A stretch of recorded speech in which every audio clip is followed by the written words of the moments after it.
Hello मित्रों, केम छो? मजाમાં છો? મજામાં જશો ને? કારણ કે આજે 29 ઓક્ટોબર 2025 અને આજે વરસાદનું વાતાવરણ પણ હજુ ચાલુ છે. માહોલ ખબર નહીં ક્યારે એનું થશે. થોડું તો વાતાવરણ આજે ચાલુ છે. આજે લગભગ કઈ લાભ પાંચમના દિવસથી ચાલુ થયો તે આજે 28 કઈ તારીખ હતી? 27, 26, 27, 28, 25 તારીખથી ચાલુ છે વાતાવરણ.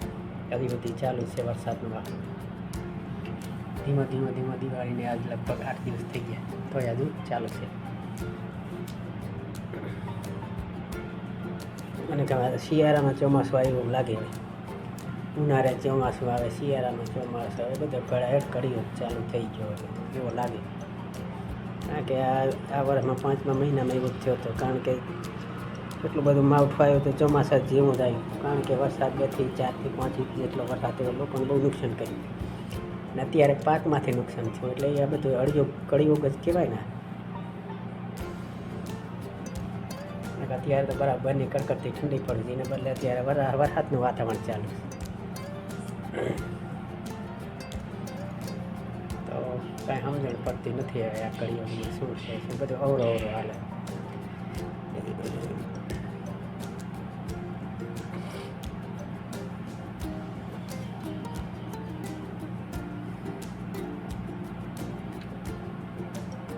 પહેલાં આવું ના હોતું. પહેલાં તો શાંતિથી વાવાઝોડું વરસાદ એવો કંઈ આવતું નહીં. શાંતિથી ગમે એટલો વરસાદ પડતો તો શાંતિથી પડતો.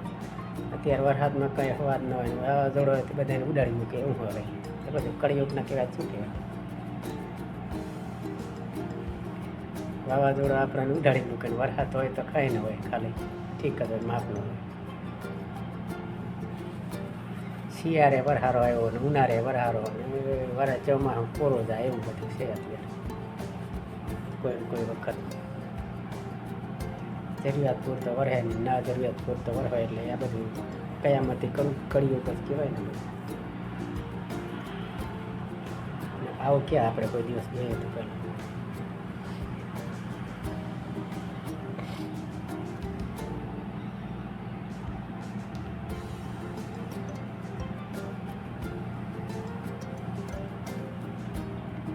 પહેલાં આવું ક્યાંય હોતું નહીં. હવે પહેલાં બધું શાંતિથી વાતાવરણ ચાલુ હતું. ગમે એટલો વરસાદ પડે, પવનનું ટીપું ન હોય. પણ અત્યારે તો પવન આપણે ઉડાડી મૂકે, વરસાદમાં કાંઈ ન હવાતું એવું હોય.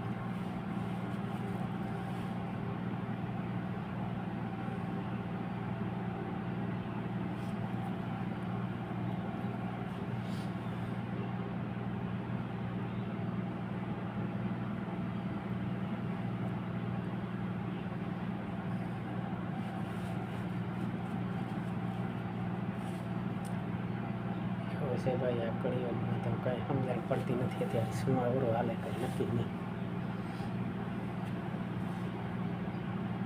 3-4 દિવસ અમે તો આપણા રૂમમાં રહી બહાર નીકળતા નહીં. ધીરે વાતાવરણ વરસાદનું ચાલુ રહે. કલાક 2 કલાક વરે પૂરો હોય, પાછો વરે ઝરમર વરસાદ ચાલુ થઈ જાય. ક્યાં કમી જાવ? કમી જાય ને પાછું આવવાનું થાય ને કરતા જવું નહીં. 2-3-4 દિવસ રજા મૂકી દેવી હારી. પછી વરે આપણે જઈને અહીંયા પાછું આવું ગાડી કીચડ કાદામાં બાઇક હાલે નહીં. પછી ત્યાં જઈને ખોટું કાદું લગાવું એના કરતાં નહીં જવું સારું. 2-4 દિવસ રજા પાડી દેવાની બસ. બિલકુલ રસ્તો કમ્પ્લીટ થઈ જાય ત્યારે જાવ. આપણે 4 કોલનો ધંધો છે એટલે, કારણ કે ભાવ કાપીને કોલસા પાડીએ એટલે ત્યાં તો કાચો રસ્તો અગરમ હોય એટલે એ બાજુ જવાય જ નહીં. એમાં ડામર થોડો હોય, બધું બિલકુલ કાચો રસ્તો હોય. 4 કોલનો ધંધો કરીએ એટલે આપણે એ બાજુ ના હાલે. એટલે હમણાં કોઈ બાજુ કાંઈ જવાનું થતું નથી. 2-3 દિવસ લાભ પાંચમને દિવસ મુહૂર્ત કરીએ તો બસ મુહૂર્ત કરીને બેઠા છીએ. એ વરસાદનું વાતાવરણ ચાલુ છે. ધીરે કાંઈ રાતે હોય, દિવસે હોય, થોડો વરસાદ ચાલુ જ રહે. વરસાદ રહેતો નહીં ને આપણે કાંઈ જતા નથી. વરસાદ બિલકુલ રહી જાય તેથી જવાનું. ત્યાં સુધી આપણે શાંતિથી ઘરે બેસવાનું બસ. નકા જીઓ જોઈશ હવે કેવું થાય છે.